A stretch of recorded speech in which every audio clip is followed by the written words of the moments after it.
নমস্কার বন্ধুরা, আমি পরিণীতা। কেমন আছো সবাই?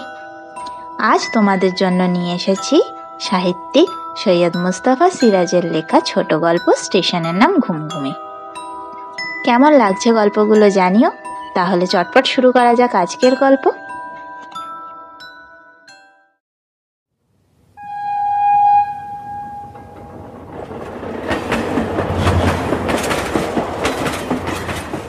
ভুল করে অন্য কোথাও নেমে পড়েছি নাকি? ট্রেন চলে গেলে কিছুক্ষণ ফ্যাল করে চারিদিক তাকিয়ে দেখতে থাকলাম। মানুষ নেই, জন নেই, গাছ নেই, পালা নেই। এ কেমন জায়গা? না, ভুল হয়নি। ওই তো হলুদ বোর্ডে লেখা আছে ঘুমঘুমি। দেখে স্বস্তি পেলাম। তারপর চোখে পড়ল রেলের পোশাক পরা একটা লোক স্টেশনের উঁচু খোলামেলা বারান্দায় দাঁড়িয়ে আছেন। কোনো যাত্রী নামেনি আমি ছাড়া। টিকিট নেওয়ার জন্য কেউ নেই মনে হলো। স্টেশনের পিছনে কোয়ার্টারটাও চোখে পড়ল। তখন নিচু প্ল্যাটফর্মে আস্তে আস্তে হেঁটে স্টেশন ঘরের দিকে এগিয়ে গেলাম। বলা বাহুল্য, খুব হতাশ হয়ে গেছি। এমন একটা অখাদ্য নির্জন স্টেশনে অরুণ মামা থাকেন ভাবতেই পারিনি। চারিদিকে ধুধু রুক্ষ মাঠ, কদাচিৎ দূরে একটা গাছ, সেও একেবারে ন্যাড়া। আর এদিক ওদিকে ছোটখাটো পাহাড় বা টিলা। রেল লাইনটা এই মাঠ পেরিয়ে দিগন্তে গিয়ে মিশেছে। কেমন একটা শূন্যতা খাঁ করছে চারপাশে। রেলের পোশাক পরা লোকটি আমার দিকে তাকিয়েছিলেন। মুখে গোঁফদাড়ি দেখে আমি সঙ্গে সঙ্গে চিনতে পারিনি অরুণ মামাকে। বললাম, আচ্ছা, স্টেশন মাস্টার অরুণ রায় কি আছেন, না বদলি হয়ে গেছেন? এ কথা জিজ্ঞাসা করার কারণ, অরুণ মামা আমাকে আসতে লিখেছিলেন সেই পুজোর পর, আর এখন বৈশাখ মাস। তারপর এতদিন আর কোনো চিঠি লেখালেখি নেই। তা আমার কথা শুনে ভদ্রলোক ভুরু কুঁচকে বললেন, বদলি হবে মানে? তিনি বহাল তবিয়তেই আছেন। তুমি কোত্থেকে আসছো? কলকাতা থেকে। অরুণবাবু আমার মামা হন। অমনি ভদ্রলোক লাফিয়ে উঠে হাসতে হাসতে বললেন, শুকু তুই? ওরে তুই এত বড়টি হয়েছিস রে?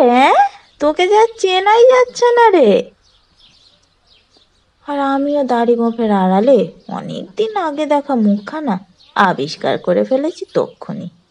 বললাম, ও মামা, আপনাকেও যে চেনা যাচ্ছে না, দাড়ি গোঁফ রেখে একেবারে সাধু সন্ন্যাসী হয়ে গেছেন যে। অরুণ মামা আমাকে জাপটে ধরে এগিয়ে গেলেন।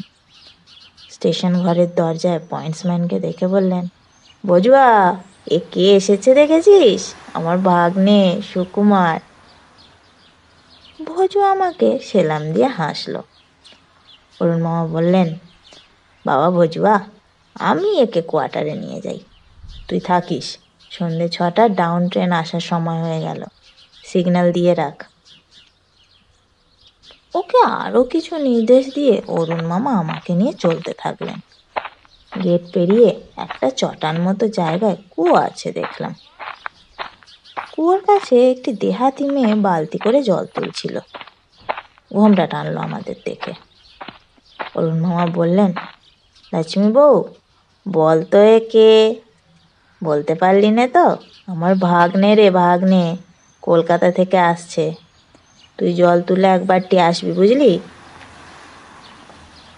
একটা মোটে কোয়ার্টার, তার দরজার তালা খুলতে খুলতে অরুণ মামা বললেন, আমার বন্ধু বল, দেখাশোনার লোক বল, এই ভজুয়া তার বউ লক্ষ্মী। একজন খালাসি ছিল ঝাঁটুয়া নামে, সে বেটা অনেক কষ্ট করে বদলি নিয়েছে। আর নতুন লোক আজ অবধি আর এলো না। কেউ এই ঘুমঘুমি স্টেশনে আসতে চায় না, বুঝলি? বললাম, কেন মামা? অরুণ মামা ঘরে ঢুকে বললেন, কেন তা বুঝতে পারছিস না শুকু? এই পাণ্ডব পরিচিত নির্জন জায়গায় কি কেউ থাকতে চায় রে? কিছুক্ষণের মধ্যেই মানুষ এখানে হাঁপিয়ে উঠবে। আপনি আছেন যে, তাছাড়া ওই ভজুয়া আর তার বউও তো আছে। অরুণ মামা আমার প্রশ্ন শুনে একটু হেসে বললেন, এর কোনো স্পষ্ট জবাব দেয়া সত্যিই কঠিন শুকু। শুধু এটুকু বলতে পারি, নির্জন জায়গায় থাকতে কোনো কোনো মানুষ সত্যিই ভালোবাসে। এই যেমন আমি। প্রথমে কিছুদিন ভালো লেগেছিল, তারপর খারাপ লাগতে শুরু করলো। তখন পড়াশোনায় মন দিলাম। রাজ্যের বইপত্র কিনে আনি জংশন শহর থেকে, আর পড়ি। তারপর সয়ে গেল সব। এখন বরং এই জায়গা থেকে চলে যেতে হলে খুব কষ্ট পাবো। যাকগে, তুই 48 ঘন্টার জার্নিতে ক্লান্ত। বারান্দায় বালতিতে জল আছে, হাত মুখ ধুয়ে নে। আমি চা জল খাবারের জোগাড় করি।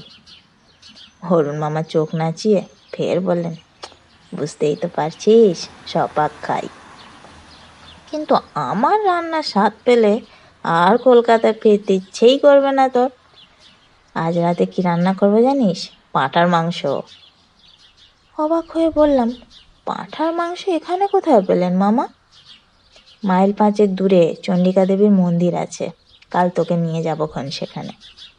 মন্দিরের পুরোহিতের সঙ্গে আমার খুব খাতির আছে, বলি পড়লেই প্রসাদী মাংস পাঠিয়ে দেন।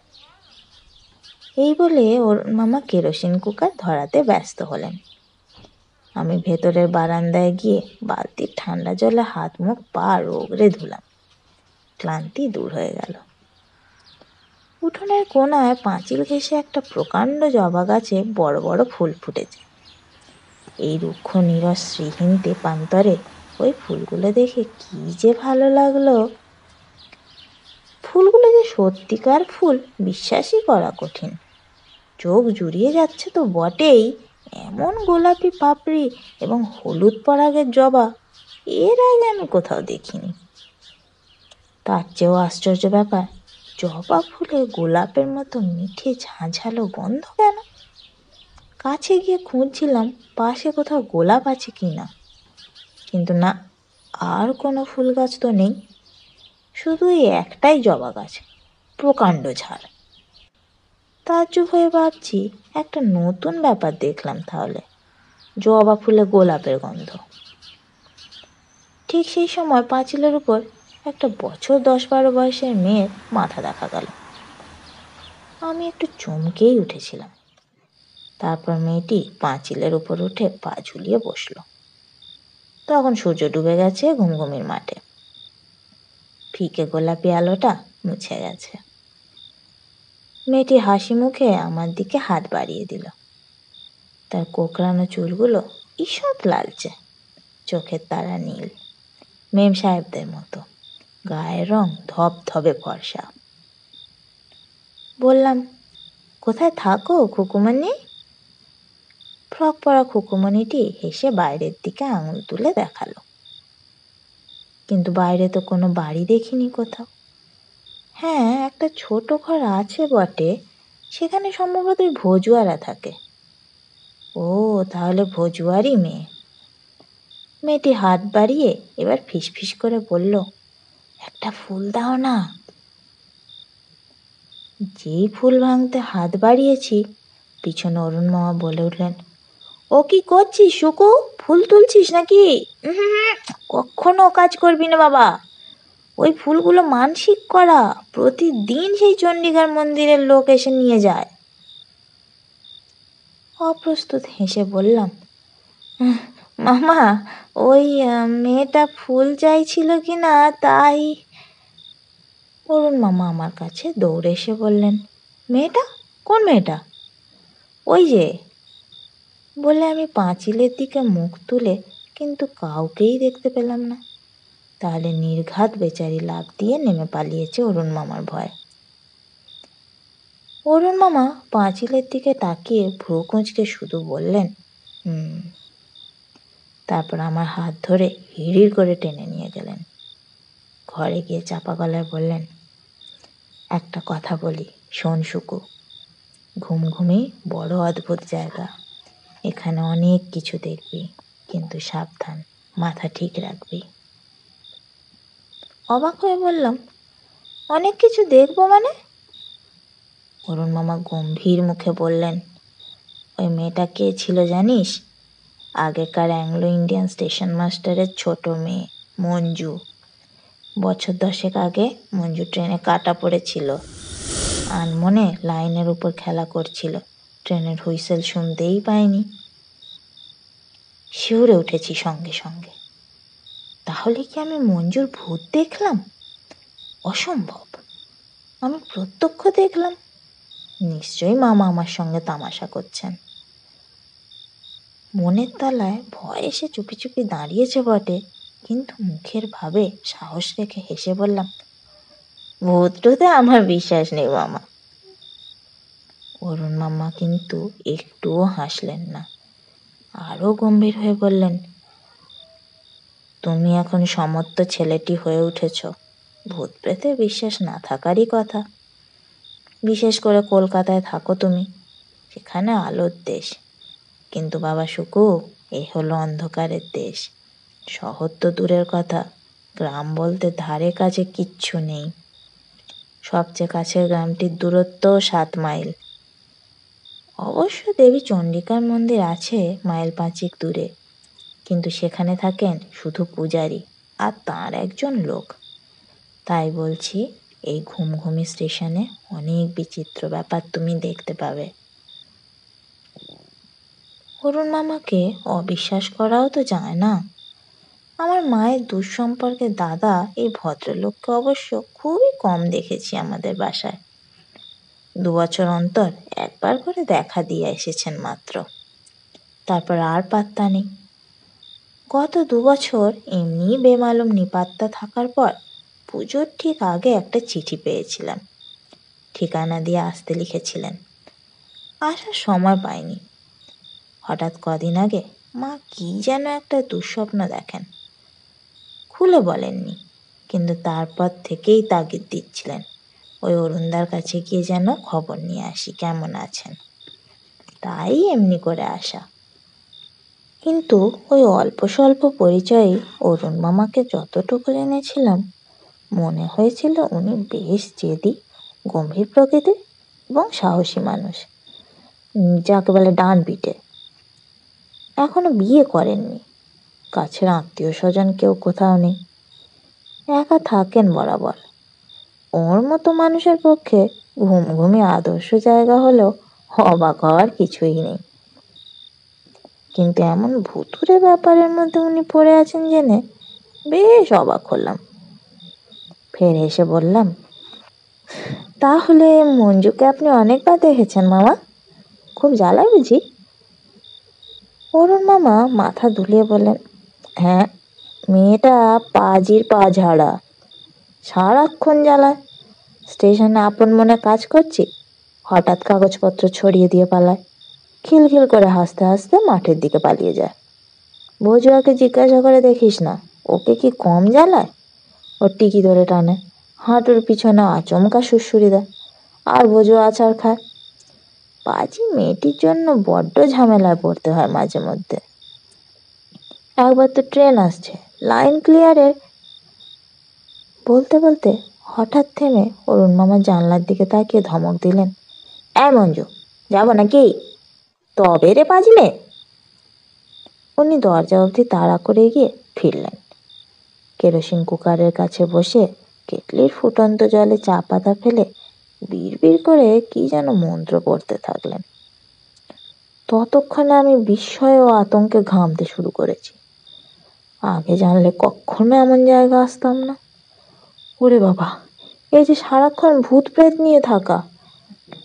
ভয়ে ভয়ে জানলার বাইরে তাকাচ্ছিলাম। মঞ্জুকে দেখতে পেলে এবার নিশ্চয়ই বিড়মি খেতাম, সন্দেহ নেই।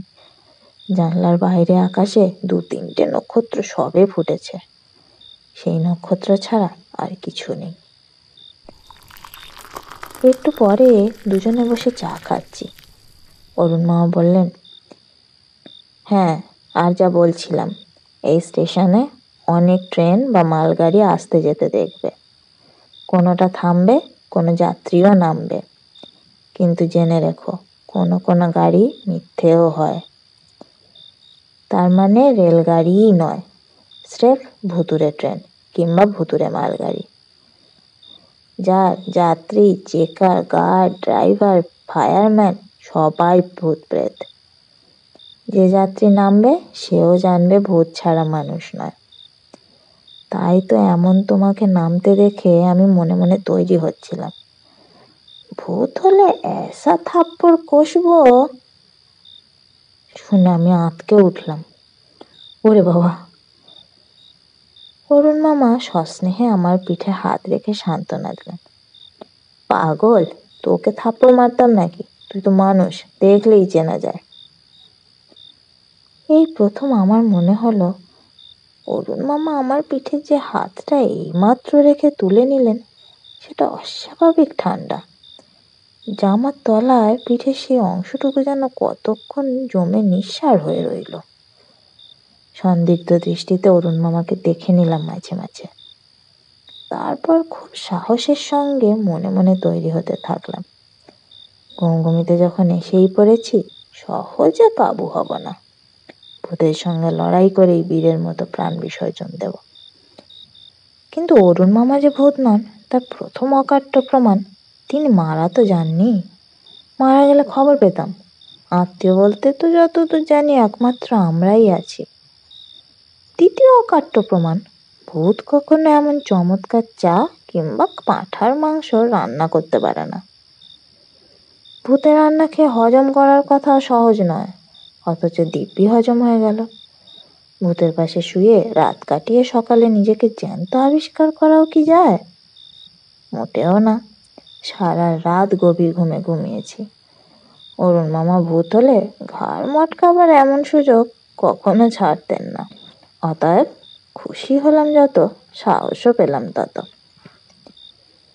অরুণ মামা যখন মানুষ, তখন ভজুয়া ও লক্ষ্মীও মানুষ ছাড়া ভূত নয়। কিন্তু হায়, থাক, সে কথা পরে হবে। শুধু আগে স্টেশন মাস্টারের মেয়ে হতভাগিনী মঞ্জুর ব্যাপারটা ধাঁধা থেকে গেল। কতবার উঠোনে জবা ফুলের গাছের কাছে গিয়ে দাঁড়ালাম সারাটা সকাল, কিন্তু সে আর ফুল চাইতে এলো না।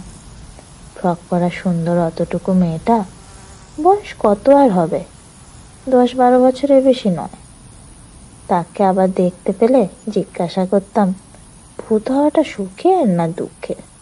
ভূতরা থাকেই বা কোথায়? এক সময় হঠাৎ আবিষ্কার করলাম জবা ফুলগুলো তো কালকের মতো আর সুগন্ধ ছড়াচ্ছে না, স্বাভাবিকভাবে গন্ধহীন হয়ে গেছে আবার। তখন ভীষণ চমক জাগলো। তাহলে কি মঞ্জুর আবির্ভাবের সঙ্গে সেই মিষ্টি গোলাপ ফুলের গন্ধের কোনো সম্পর্ক আছে? নিশ্চয়ই আছে। মঞ্জু এসেছিল বলেই জবা ফুলের মধুর গন্ধ ছড়াচ্ছিল। এই গন্ধ মঞ্জুই নিয়ে আসে।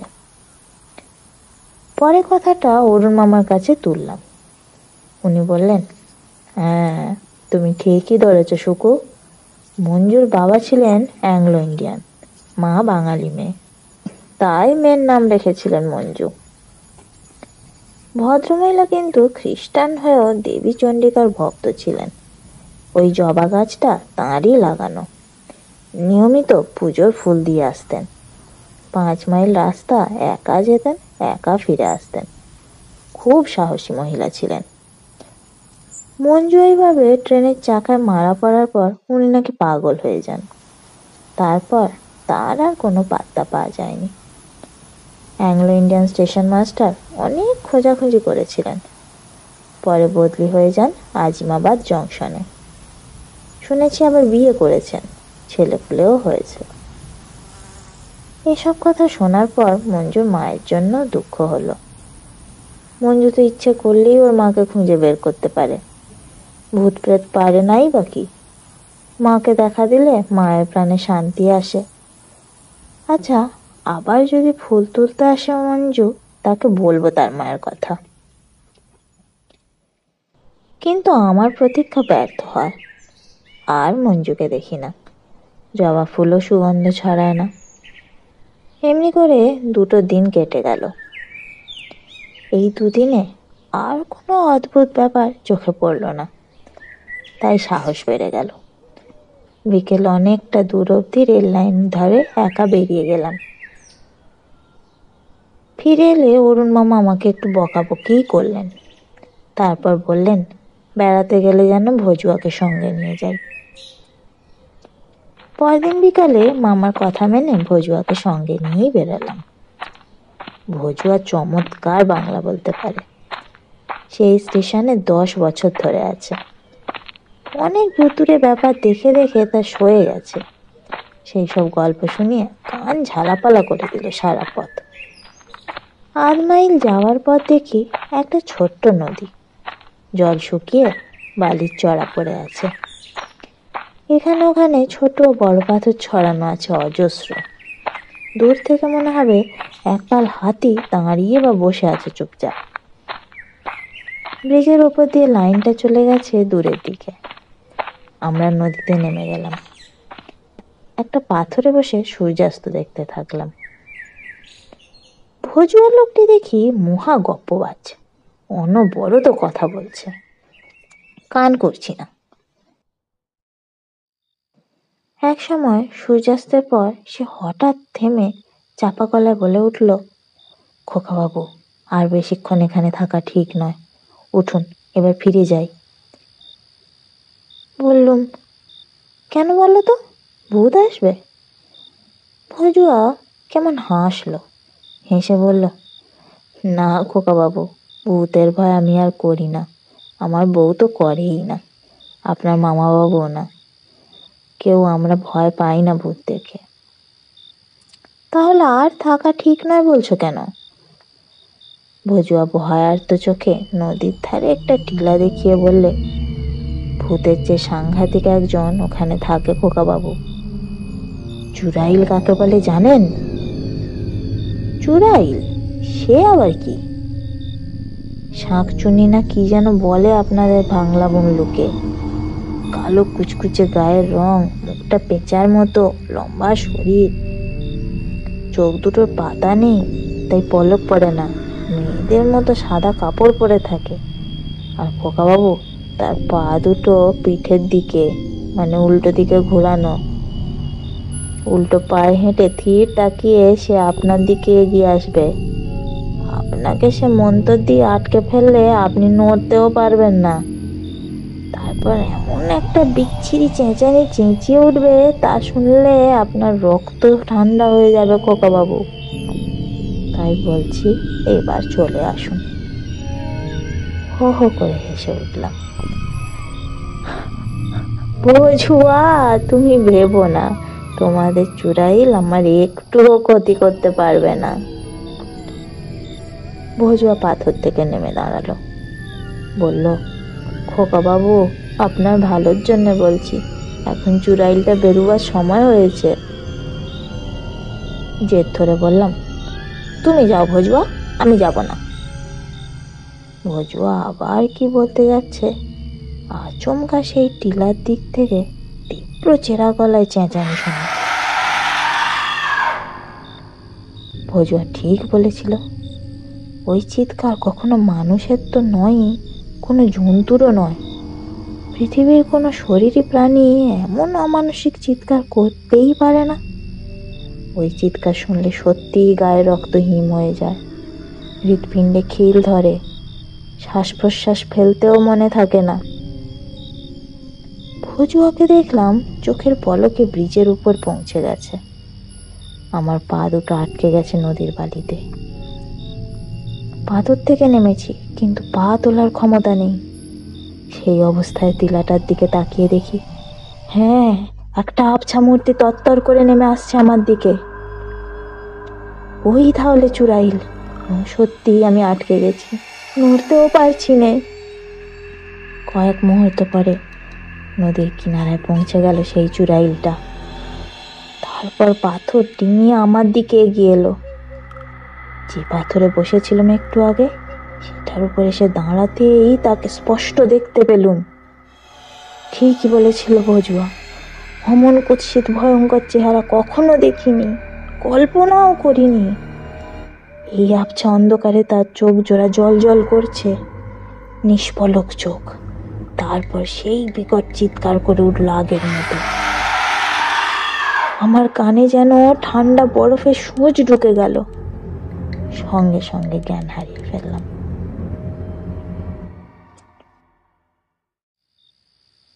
যখন জ্ঞান হলো বুঝতে পারলাম না কোথায় আছি। একটু পরে যেন টের পেলাম শক্ত মাটিতে শুয়ে আছি এবং কে আমার মুখে জলের ঝাপটা দিল। তখন চোখ খুলে দেখি একটা পিদিম জ্বলছে। বদ্ধ এবং ছোট একটা জায়গায় আমি নগ্ন পাথুরে মেঝে শুয়ে আছি। ধুরমুর করে উঠে বসতেই কে হিন্দিতে বলল, তবিয়ত ঠিক হ্যাঁ বেটা, শরীর ঠিক আছে তো? একজন লেংটি পরা জটাজুটোধারী সাধুকে দেখতে পেলাম আমার পিছনে বসে আছেন। তার এক হাতে একটা পিদিম, অন্য হাতে জলের লোটা। একবার লোটাটা এগিয়ে দিয়ে বললেন, পিও বেটা, জল খাও।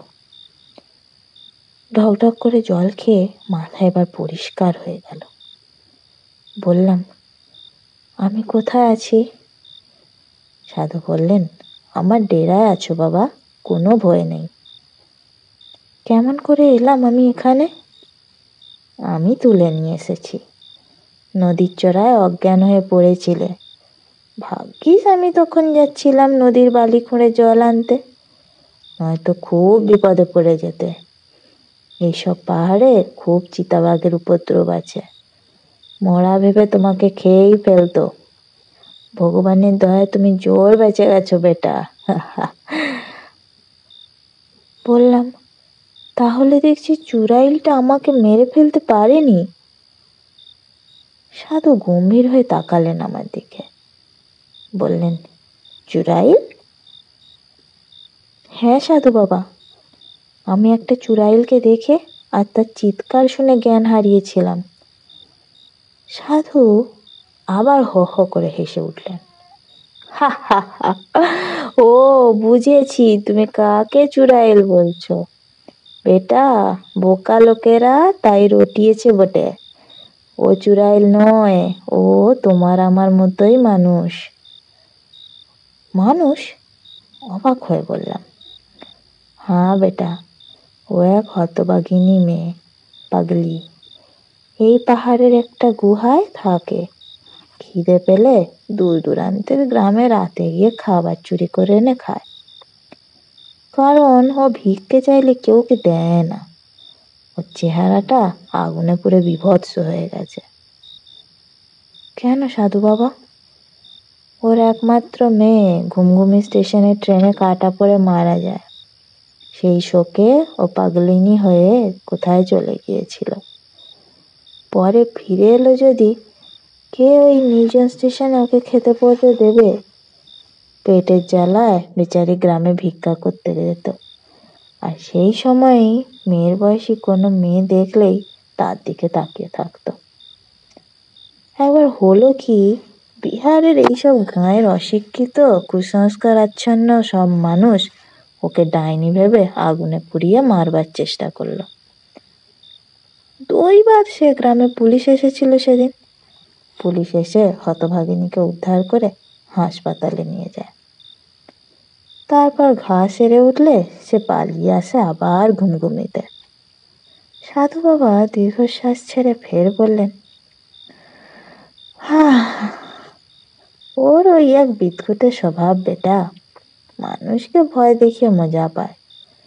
কিন্তু মাঝে মাঝে শুনি অনেক রাতে মেয়ের নাম ধরে কাঁদছে।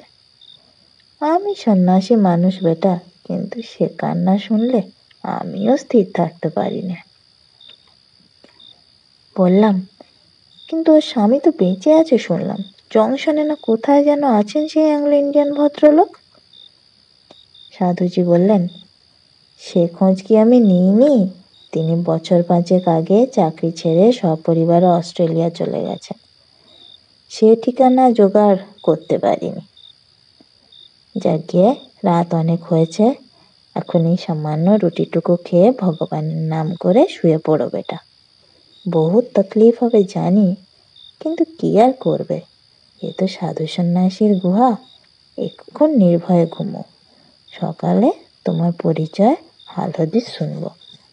এখন তুমি অসুস্থ। বলে সাধুজি একটা কম্বল বেঁধে দিলেন। কোনা থেকে শাল পাতা একটা রুটি এনে সামনে ধরলেন। বললাম, বরং আমায় স্টেশনে পৌঁছে দিন সাধু বাবা, মামা খুব ভাবনায় পড়বেন আমি না ফিরলে। সাধুজি অবাক হয়ে বললেন, স্টেশন? কোন স্টেশন? আর তোমার মামাই বা কে? কেন, ঘুমঘুমি স্টেশন। আমার মামা সেখানকার স্টেশন মাস্টার। সাধু সন্দিগ্ধ দৃষ্টিতে তাকিয়ে বললেন, কি বলছো তুমি? ঘুমঘুমি তো কবে থেকে বড় হয়ে আছে। সাইনবোর্ড আর ভাঙা স্টেশনের গায়ে বড় বড় ইংরেজি হরফে লেখা আছে অ্যাবান্ডেন্ড। আমি হতভম্ব হয়ে বললাম, অসম্ভব, আজ 3 দিন ধরে সেখানে আছি। ঘুমঘুমির টিকিট কেটেই তো সেখানে পৌঁছেছিলাম। সাধুজি হো হো করে হেসে উঠলেন আবার। এ ছেলেটার মাথা গড়বড় হয়ে গেছে। ঘুমঘুমি স্টেশনের নামে টিকিটই নেই। তুমি নিশ্চয়ই ভুল করছো। হ্যাঁ, ঘুমঘুমির টিকিট চাইলে আজিমাবাদ জংশনের বাবুরা আনাড়ি লোক ভেবে পরের স্টেশনের টিকিট দেয় শুনেছি। পরের স্টেশনের নাম কি জানো? ঝুমঝুমি। টিকিট তো আমার এই প্যান্টের পকেটেই ছিল। তক্ষুনি বের করে অবাক হয়ে দেখি লেখা আছে ঝুমঝুমি। আবার অজ্ঞান হয়ে যাব বলে মনে হলো। সাধু বাবার সঙ্গে পরদিন সকালে 1 মাইল হেঁটে গিয়ে সত্যিই দেখেছিলাম এটা একটা অ্যাবান্ডেন্ড বা পরিত্যক্ত স্টেশন। যাত্রী ওঠানামা করে না বলে আজিমাবাদ নওলগড় ব্রাঞ্চের এই স্টেশনটা কবে বাতিল হয়ে গেছে। আর কলকাতায় ফিরে গিয়ে শুনি মা চলে গেছেন পাটনা। পাটনা রেলওয়ে হাসপাতাল থেকে টেলিগ্রাম গিয়েছিল, ঝুমঝুমি স্টেশন মাস্টার অরুণ রায় করোনারি থ্রম্বোসিসে মারা গেছেন। হ্যাঁ, ভাঙা স্টেশন কোয়ার্টারে কোনো জবা গাছও ছিল না।